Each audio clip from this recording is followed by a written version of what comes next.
Hello everyone. In this video, I will tell you about how to start and continue answer writing. इसके पहले मैंने एक video बनाया था जिसमें कि मैंने आपको बताया था how I cleared UPSC mains 2023 and 21। किस तरीके से मैंने यूपीएससी मेंस क्लियर किया। उसमें मैंने बहुत ज़्यादा बेसिक चीज़ें बताई थी जो एसेंशियल होती हैं, जो आपको ज़रूरत पड़ती है मेंस क्लियर यूपीएससी के मेंस को क्लियर करने के लिए। उसमें से अगर मैं सबसे इम्पॉर्टेंट चीज़, अगर कोई मुझे एक चीज़ बतानी हो तो वो है आंसर राइटिंग। हर कोई ये कहता है और हर कोई ये जानता भी है, जिसने भी थोड़ी बहुत भी तैयारी की होगी उसे ये पता रहता है कि कंटेंट हर कोई पढ़ लेता है, रिवाइज भी बहुत लोग कर लेते हैं, बट अल्टीमेटली क्या किस बात पे आपके मार्क्स निर्भर करते हैं, क्या आपका सिलेक्शन डिसाइड करता है। मेंस में जितने नंबर आ रहे हैं और थोड़ा बहुत इंटरव्यू, मेनली मेंस से डिसाइड होता है। तो मेंस से डिसाइड हो रहा है तो मेंस में क्या डिटरमाइन करेगा, जो आप वहां लिख के आएंगे, या सिंपल वर्ड्स में कहें तो आंसर राइटिंग। तो how to start and continue answer writing. सबसे most important thing required to clear UPSC is good quality of answers in the mains. आपको कोई कुछ भी कहे, सबसे जरूरी यही होता है। अगर आप मेंस में अच्छे आंसर लिखेंगे तो आपका होगा सिलेक्शन, नहीं लिखेंगे तो नहीं होगा।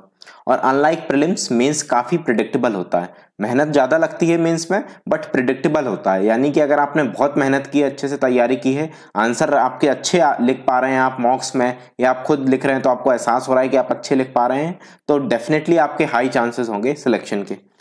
And essential things, there are some essential things required to write good answers. कुछ बहुत जरूरी, अनिवार्य, एसेंशियल चीजें होती हैं अच्छे आंसर लिखने के लिए, और तो वो एक एक करके अपन देखेंगे। साथ में उन एसेंशियल चीजों से आप क्या सीख सकते हैं, अवर लर्निंग्स, अपनी लर्निंग्स क्या होंगी। तो सबसे पहली चीज है good knowledge of the content. सबसे पहली और सबसे इंपॉर्टेंट चीज है आपके पास कंटेंट का अच्छा नॉलेज होना चाहिए। जो भी सिलेबस में टर्म्स मेंशन है उसके पास आपके उसके ऊपर आपके नोट्स होने चाहिए। आपको पास करंट अफेयर्स के नोट्स होने चाहिए जिससे कि आप उन्हें रिवाइज कर सकें। आपको पॉइंट जनरेट करते बनना चाहिए। आपको अलग अलग जो बेसिक बुक्स में बेसिक चीजें हैं वो पता होना चाहिए। या इन ब्रॉड टर्म्स में कहें तो आपके पास अच्छा कंटेंट होना चाहिए। Good knowledge of the content required to write a good answer. ठीक है, आपके पास जो भी कंटेंट है उसके पास आपके पास अच्छी नॉलेज होनी चाहिए। अगर ये नहीं है तो आप नहीं लिख पाएंगे आंसर। ये कॉमन सेंस की बात है। अगर आप स्कूल का भी एग्जाम देने जाते हैं और आपको अगर चीजें नहीं बनती हैं तो आप नहीं लिख पाएंगे। अगर आप चीजें अच्छे से पढ़ के गए हैं तो आप लिख लेते हैं अच्छा आंसर। ठीक है, तो good knowledge of the content, इससे क्या पता चलता है, इससे ये पता चलता है कि आपको जो भी बेसिक बुक्स हैं, जो भी आपका करंट अफेयर्स का सोर्स है, जो भी आपके सिलेबस में टर्म्स दिए हैं, खासकर ये लोग नहीं करते हैं। ये आपके पास इन सबके ऊपर आपके पास अच्छा कंटेंट अवेलेबल होना चाहिए। साथ ही उस कंटेंट का बार बार रिवीजन किया हुआ चाहिए।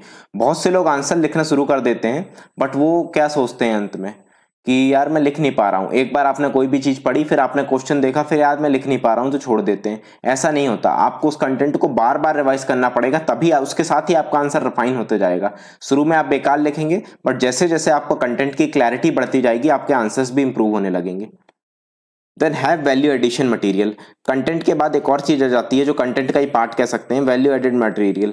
यानी कि कोई भी आंसर आप लिख रहे हैं, अगर आप उसे सिंपल टर्म्स में लिख देंगे, जैसे सपोज आया, मैं बहुत एक सिंपल एग्जांपल देता हूं, जैसे सपोज आया कि इंडिया में एजुकेशन का लेवल क्या है, एजुकेशन का इतनी परफॉर्मेंस बेकार क्यों है। मान लो ये आ गया कि एजुकेशन के सेक्टर में क्या इश्यूज हैं, तो आप कोई भी, आप किसी भी जनरल इंसान से पूछें वो बता देगा। आप किसी से भी पूछ के देख लीजिए कि यार टीचर्स नहीं है, है ना, टीचर्स की ट्रेनिंग अच्छी नहीं है, स्कूल्स इतने ज़्यादा नहीं है, गवर्नमेंट स्कूल्स में क्वालिटी वो इतनी अच्छी नहीं है, एक्सेसिबिलिटी की इशू है, अफोर्डेबिलिटी का इशू है। मतलब आप जनरल बातें जो भी सोच सकते हैं वो आप लिख देंगे, बट ये तो कोई भी बता देगा। तो आपका क्वेश्चन आंसर अलग कैसे होगा? आंसर अलग होगा जब आप डाटा ऐड करेंगे। आप लिखेंगे कि ड्रॉप आउट रेट अगर ज्यादा है तो आपने लिख दिया, तो उसके बाद आपको डाटा देना पड़ेगा। आपने लिखा कि टीचर्स की ट्रेनिंग इतनी अच्छी नहीं है, टीचर्स इतने अच्छे नहीं है, तो आपको डाटा देना पड़ेगा कि इतने परसेंट टीचर्स उसी क्लास का एग्जाम भी पास नहीं कर पा रहे हैं, है ना। आपको इस तरीके के बहुत सारे डाटा होते हैं जो आपको पता होने चाहिए, जो आपको देना पड़ेगा। फिर इसके बाद एग्जाम्पल्स होते हैं, ये भी देने पड़ेंगे आपको। रिपोर्ट्स होती हैं, जैसे कि ग्लोबल रिपोर्ट्स हैं या इंडेक्सेस हैं, ग्लोबल हंगर इंडेक्स। जैसे कोई भी हंगर पे क्वेश्चन आ रहा है और आपने ग्लोबल हंगर इंडेक्स लिख दिया उसमें, तो इससे आपका डेफिनेटली वेट अच्छा हो जाता है आंसर। इसके अलावा वेरियस कमिटीज हैं, उनके recommendation, laws, schemes, supreme court judgement, diagrams, अलग अलग तरह के डायग्राम होते हैं बनाने के लिए। ये सारी वैल्यू एडिशन की चीजें होती हैं जो आपको आंसर में ऐड करनी है। But again I am repeating, अभी तक आपने आंसर नहीं लिखा है, अगर अभी तक आपने कंटेंट तैयार नहीं किया है तो प्लीज वैल्यू एडिशन में अभी ध्यान मत दीजिए, वो प्रीलिम्स और मेंस के बीच में भी हो जाएगा, बट अभी आप फोकस करिए कि आपका कंटेंट तैयार हो जाए, और जब आप कंटेंट तैयार हो जाए तो आप डायरेक्टली इसमें जंप कर सकते हैं। किस चीज पे? Knowledge of what kind of questions asked in UPSC, किस तरह के क्वेश्चन पूछे जाते हैं। तो इससे आपकी लर्निंग्स क्या है? इससे आपकी लर्निंग ये है कि आपको पीवाईक्यू देखने पड़ेंगे। आप पिछले 1 साल के, 2 साल के, 3 साल के, 4 साल, 5 साल, कम से कम पिछले 5 साल के, मेंस में तो मिनिमम पिछले 5 साल के आप पीवाईक्यू देखिए। आइडियली तो आपको 10 साल, 15 साल के देखने चाहिए। बट अगर आपने कोई भी कंटेंट पढ़ लिया है, सपोज आपने जो GS2 जो भी दिया है सिलेबस का वो कंप्लीट कर लिया है, तो उसके बाद जो भी उसमें पिछले 5 साल में क्वेश्चंस आए हैं वो देखिए किस तरीके से आ रहे हैं, किस तरीके से फ्रेम हो रहे हैं क्वेश्चन, क्योंकि क्वेश्चन एकदम डायरेक्ट नहीं आ जाएगा। जैसे मैंने अभी सिंपल एग्जांपल दिया एजुकेशन सेक्टर के इश्यूज, ये नहीं आएगा कभी क्वेश्चन, थोड़ा घुमा फिरा के क्वेश्चन आते हैं, और वो आपको तभी समझ आएगा जब आपको पता होगा, जब आप पीवाईक्यू देखेंगे तभी आपको नॉलेज होगी कि किस तरीके के क्वेश्चन पूछे जा रहे हैं। तो कंटेंट, और ये कब आपको करना है आगे, जैसा कि मैंने एक अपने वीडियो में बताया था कि आपको पीवाईक्यू कब करने रहते हैं, एक बिफोर स्टार्टिंग द प्रिपरेशन, एक ड्यूरिंग द प्रिपरेशन, और एक आफ्टर द प्रिपरेशन। आप कोई भी सपोज पॉलिटी पढ़ रहे हैं तो पॉलिटी पढ़ने के पहले आप देखें एक बार कि किस तरीके के पूछे जाते हैं, पढ़ने के दौरान देखें, यानी कि आपका कोई भी एक टॉपिक हो रहा है तो देख लें, और जब पूरा हो जाए तो उसके बाद तो देखने ही है। इससे आपके पीवाईक्यू भी अच्छे से आपको याद हो जाएंगे कि क्या पूछे गए हैं, और आपको साथ ही आइडिया हो जाएगा कि किस तरीके से क्वेश्चन पूछे जाते हैं। देन मोस्ट इंपॉर्टेंट पार्ट जो इस वीडियो बनाने का मकसद था वो ये था कि how to write an answer, किस तरीके से एक आंसर लिखना है। एकदम बेसिक से अपन चलेंगे, कोई भी इसमें वो नहीं है कि आप, बहुत सारे लोग सोचते हैं कि यार मैं लिख नहीं पा रहा, मुझे समझ नहीं आ रहा, और बहुत सारे वीडियोस देखते हैं कि हाउ टू राइट आंसर्स, 4-4 घंटे के लोग वीडियोस बना देते हैं, बड़ी बड़ी सीरीज बना देते हैं, बट उससे अच्छा एक सिंपल, आपको एक बहुत सिंपल वे में अंडरस्टैंडिंग होनी चाहिए। सबसे पहली चीज आती है कोई भी आंसर लिखने की, अंडरस्टैंडिंग ए क्वेश्चन, यानी कि जो भी क्वेश्चन पूछा है वो आपको समझ आना चाहिए कि क्या पूछा गया है। ठीक है, समझ आने का मतलब ये है, अंडरस्टैंडिंग द क्वेश्चन का मतलब ये है व्हाट इज आस्क्ड, क्या पूछा गया है आपसे, तभी आप तो लिख पाएंगे। तो इस चीज ये आपको समझ आना चाहिए। दूसरी चीज है subdividing questions into subparts to be written in the body. आपको पता होगा आईबीसी फॉर्मेट, बहुत लोगों को पता होगा। आईबीसी फॉर्मेट का मतलब होता है कि कोई भी क्वेश्चन आया तो सबसे पहले आप उसमें उसका इंट्रोडक्शन लिखेंगे, उसके बाद आप लिखेंगे बॉडी, एंड फाइनली आप लिखेंगे उसका कंक्लूजन। ये फॉर्मेट फॉलो किया जाता है यूपीएससी के एग्जाम में, ज्यादातर लोग यही फॉलो करते हैं। तो मेन पार्ट क्या होता है? बॉडी। बॉडी में कितने आपको पार्ट्स लिखने हैं वो आपको डिसाइड करना पड़ेगा। कोई भी क्वेश्चन हो, चाहे 10 नंबर का चाहे 15 नंबर का, उसमें कभी भी ऐसा नहीं होता कि सिर्फ एक पार्ट हो। एक पार्ट मेन होगा या 2 पार्ट मेन होंगे, उसके अलावा उसे वेरियस सब पार्ट्स में डिवाइड करना पड़ता है। जैसे कोई भी 10 नंबर का क्वेश्चन आया, उसमें आपको सपोज 10 पॉइंट आपने सोचा कि आप लिखेंगे, तो आप ऐसा सोच सकते हैं क्या कि आपको बस एक पार्ट पता, मतलब एक चीज पता हो, एक कोई आप टॉपिक ले लें उसमें 10 पॉइंट लिखते हैं, ऐसा कभी नहीं होता। आपको क्वेश्चन को सब डिवाइड करना पड़ेगा। पहले पार्ट में इसमें आप 4-5 पॉइंट लिखेंगे, फिर अगले पार्ट में उसमें आप 5 लिखेंगे। ये काफी ईजी होता है और यही फॉलो किया जाता है तरीका। ठीक है, तो आपको ये पता होना चाहिए कि सबसे पहले आपने क्वेश्चन समझ लिया कि क्या पूछा गया है, देन सब डिवाइडिंग क्वेश्चन इनटू सब पार्ट्स। ठीक है, डिवाइडिंग क्वेश्चन, सब डिवाइडिंग नहीं, डिवाइडिंग क्वेश्चंस इनटू सब पार्ट्स।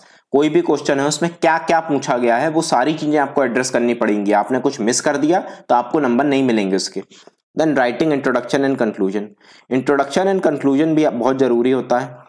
ये कैसे लिखा जाता है? इसके अलग अलग तरीके होते हैं। इंट्रोडक्शन में आप डिफाइन कर सकते हैं, कोई डाटा लिख सकते हैं, कोई रिसेंट इवेंट हुआ है वो लिख सकते हैं। मेनली यही 3 फॉलो किए जाते हैं। इसके अलावा भी कई सारे तरीके होते हैं जो कि धीरे धीरे आप सीख सकते हैं जब आप शुरू करेंगे।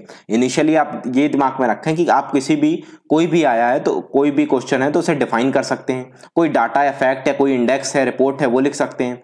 या फिर आप क्या कर सकते हैं, करंट अफेयर, रिसेंटली कुछ हुआ हो तो उससे रिलेट करके लिख सकते हैं। ये 3 मेन होते हैं। इसके अलावा बहुत सारे हैं, अगेन आई एम रिपीटिंग, ये 3 अंत नहीं है, इसके अलावा भी तरीके होते हैं, but most of the questions में यही लगाए जाते हैं, इन्हीं को अच्छा माना जाता है।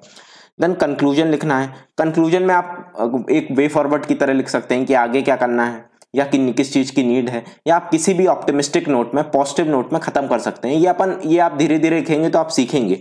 मेनली आपको क्या सीखना है, पहले पे और दूसरे पे फोकस करना है। क्वेश्चन समझ में आना चाहिए आपको, कोई भी कि क्या पूछा गया है, और दूसरा जो भी मेन पार्ट है, बॉडी है जो आंसर की, उसको कितने पार्ट में डिवाइड करना है ये आपको आना चाहिए। ये 2 बहुत इंपॉर्टेंट चीजें हैं। देन एडिंग वैल्यू एडिशन, जो भी आपने वैल्यू एडिशन किया है वो आपको ऐड करने आना चाहिए। वो कहाँ ऐड करेंगे आप, जैसे आपने यहाँ कोई सब पार्ट में डिवाइड किया, यहाँ आपने लिखा तो यहाँ आप कोई डाटा ऐड कर देंगे, यहाँ कोई फैक्ट ऐड कर देंगे, एग्जाम्पल ऐड कर देंगे, इस तरीके से आपको ऐड करते आना चाहिए। ये स्टेज डी में आ जाता है। सबसे पहले important, again I am repeating, दो चीजें हैं कि आपको क्वेश्चन समझ में आए कि क्या पूछा गया है, आप उसे सब डिवाइड करें। अगर आपको ये दो पार्ट बन गए तो लगभग आपको आंसर राइटिंग बन गई है, 90% आपने आंसर राइटिंग का सीख लिया है। इसके अलावा इंट्रोडक्शन, कंक्लूजन, वैल्यू एडिशन, ये सब चीजें हो जाती हैं। और एक और बहुत इंपॉर्टेंट चीज है कंप्लीट आंसर इन टाइम। ये फाइनली अंत में चीज आती है कि आपने सब कुछ सीख लिया, आप क्वेश्चन समझ गए, बॉडी को सब पार्ट में डिवाइड करना सीख गए, introduction, conclusion, value addition, diagram सब सीख गए आप। अंत में क्या आता है कि आप ये सबको समय से लिख सकें। 10 नंबर के क्वेश्चन को 7 मिनट में और 15 नंबर के क्वेश्चन को 10 मिनट में लिख सकें। ठीक है, ये होता है टाइमलाइन, ये सबको पता होगा। इतने पे आपको लिखना पड़ेगा तभी आपका पेपर पूरा होगा। तो अंत में ये आ जाता है कि आप टाइम पे लिख सकें। तो अभी तक आपने क्या सीखा, इसे अपन एग्जाम्पल के तौर पे देखते हैं। अपन इसे एक एग्जाम्पल के थ्रू देखते हैं। ये यूपीएससी, एक सेकंड बस,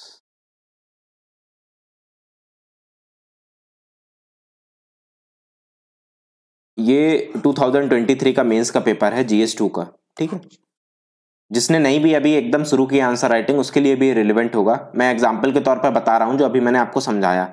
जैसे पहला क्वेश्चन है, कॉन्स्टिट्यूशनली गारंटीड जुडिशियल इंडिपेंडेंस, यानी कि जो जुडिशियल इंडिपेंडेंस कॉन्स्टिट्यूशन ने गारंटी की है, is a prerequisite to democracy. वो डेमोक्रेसी के लिए एक प्री रिक्विजिट है, यानी शर्त है कि अगर ये आपको जुडिशियल इंडिपेंडेंस होगी कॉन्स्टिट्यूशन में जो गारंटी की गई है, तभी डेमोक्रेसी अच्छे से काम कर पाएगी, यानी डेमोक्रेसी तभी रहेगी। इस पे आपको कमेंट करना है। तो एक सिंपल सा क्वेश्चन है 10 नंबर का, तो इसको आप किस तरीके से लिखेंगे। मैं आपको अभी, एक तो आपको पहली चीज क्या मैंने बताई थी, आपको समझ आना चाहिए, तो आपको समझ आ गया क्वेश्चन।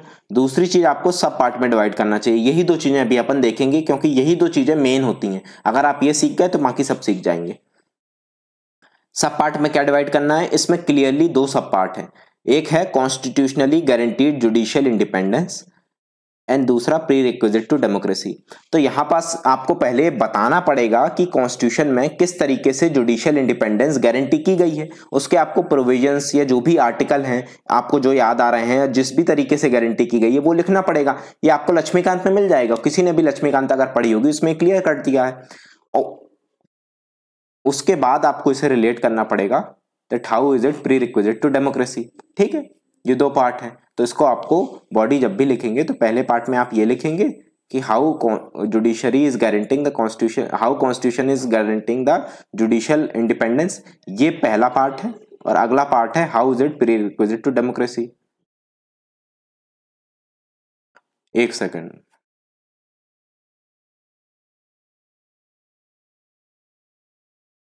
लेकिन जब भी आप, लेकिन इसमें मैंने क्या बताया था, एक पार्ट मेन होता है और एक पार्ट मतलब एक पार्ट मेन होता है, यानी कि इसमें पूछा क्या गया है, अल्टीमेटली पूछा ये गया है it is a prerequisite to democracy. तो पहले पार्ट में ज्यादा जोर देंगे कि दूसरे में, पहले में कम देंगे, पहले में आप थोड़ा बताएंगे और मेन जो एरिया है वो दूसरे पार्ट में बताएंगे कि how is it prerequisite to democracy. ठीक है, तो ये सब डिवाइड हो गया। कोई भी क्वेश्चन देख लीजिए, जैसे कि दूसरा है who are entitled to receive free legal aid. आपको एकदम दिमाग शांत रखना है, क्लियर रखना है, कोई बहुत ज्यादा कठिन नहीं है आंसर राइटिंग। जैसे कि मैं अभी बता रहा हूं, ये इसी तरीके से करनी है। Who are entitled to receive free legal aid, ये भी आप लक्ष्मीकांत में देखेंगे तो लोक अदालत वाले चैप्टर में दिया है कि who are entitled to receive the free legal aid. तो आपको सिंपली ये लिखना है, सबसे पहले आपको लिखना है कि फ्री लीगल एड, आप एक दो लाइन में चाहे लिख सकते हैं कि कैसे गारंटी की गई है, क्यों गारंटी की गई है उस इंट्रोडक्शन में। उसके बाद आपको डायरेक्टली आंसर करना है। Then assess the role of NALSA in rendering the free legal aid, then आपको नालसा का रोल लिखना है। तो इसमें आपको कुछ खुद से सब डिवाइड नहीं करना है, इसमें ऑलरेडी सब डिवाइडेड है। क्या लिखना है आपको, पहले पार्ट में लिखना है बॉडी के who are entitled to free legal aid and how NALSA is rendering the free legal aid. आप इसमें इन दोनों को कवर कीजिए, खत्म हो गया क्वेश्चन आपका। Then state in India seem reluctant to empower urban local bodies both functionally as well as financially। इसमें भी दो पार्ट ऑलरेडी डिवाइडेड है। एक तो आप लिखेंगे कि state in India seem reluctant in to empower the urban local bodies both functionally and financially. तो कैसे रिलक्टेंट है, फंक्शनल, उन्हें फंक्शन देने के लिए, कैसे फाइनेंशियल रिलक्टेंस है। ठीक है, urban state urban local body को ना फंक्शन दे रहे हैं ना फाइनेंस दे रहे हैं, एम्पावर नहीं कर रहे हैं ना फंक्शनली ना फाइनेंशियली। तो इस पे दो आप पॉइंट लिखेंगे और अल्टीमेटली ये कोई आप वे फॉरवर्ड लिख देंगे, वो बात की बात है, बट आपको इसमें दो पार्ट आपको पता होना चाहिए कैसे डिवाइड करना है। इसी तरह आप किसी भी चीज को डिवाइड कर सकते हैं। 11 नंबर वाले क्वेश्चन भी देख लीजिए। ठीक है, एक्सप्लेन द कॉन्स्टिट्यूशन, जैसे ये है, the constitution of India is a living instrument with capabilities of enormous dynamism, it is a constitution made for a progressive society, illustrate with special reference to the expanding horizon of right to life and personal liberty. यानी कि ये कहा गया है कि constitution progressive society के लिए बनाया गया है, उसमें बहुत स्कोप है डायनेमिज्म का। कॉन्स्टिट्यूशन में डायनेमिज्म यानी चेंजेस के बहुत स्कोप हैं। क्यों है स्कोप? बिकॉज सोसाइटी प्रोग्रेस कर रही है, इस कारण चेंज की जरूरत होती है, ये दिया गया है।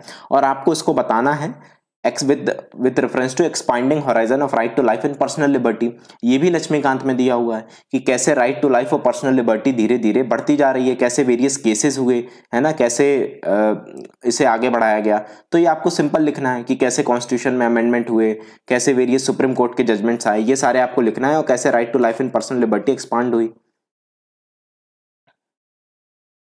कोई भी क्वेश्चन ले लीजिए, आपको इसी तरह सब डिवाइड करना रहता है। Explain the significance of 101 constitutional amendment act. तो आपको सबसे पहले ये बताना पड़ेगा कि ये है क्या, फिर सिग्निफिकेंस बतानी पड़ेगी, और फिर ये कैसे एकोमोडेटिव स्पिरिट ऑफ फेडरलिज्म को रिफ्लेक्ट कर रहा है। और ये 15 नंबर का है, तो अंत में आप वे फॉरवर्ड भी लिख सकते हैं, यानी कि किस चीज़ की जरूरत है। तो आपने बॉडी को कैसे डिवाइड कर दिया, एक पार्ट, दूसरा पार्ट और तीसरा पार्ट, सिंपली डिवाइड कर दिया। इसी तरह हर क्वेश्चन को सब डिवाइड करना है। तो ये कुछ बेसिक चीजें थी। अभी मुझे थोड़ा काम है, लेट हो रहा है, इसीलिए मैं इतना अच्छे से भी ये नहीं बता पाया अंत की चीजें। बट आई होप आपको जनरल आइडिया हो गया होगा, आपको एक दो क्वेश्चन में भी अगर कुछ समझ आ गया हो, जनरल आइडिया हो गया हो कि किस तरीके से सब डिवाइड करना है, तो आपको चीजें बन जाएंगी। अब अपन आगे के लेक्चर्स में कुछ और चीजें देखेंगे। ठीक है, thank you all for watching the video.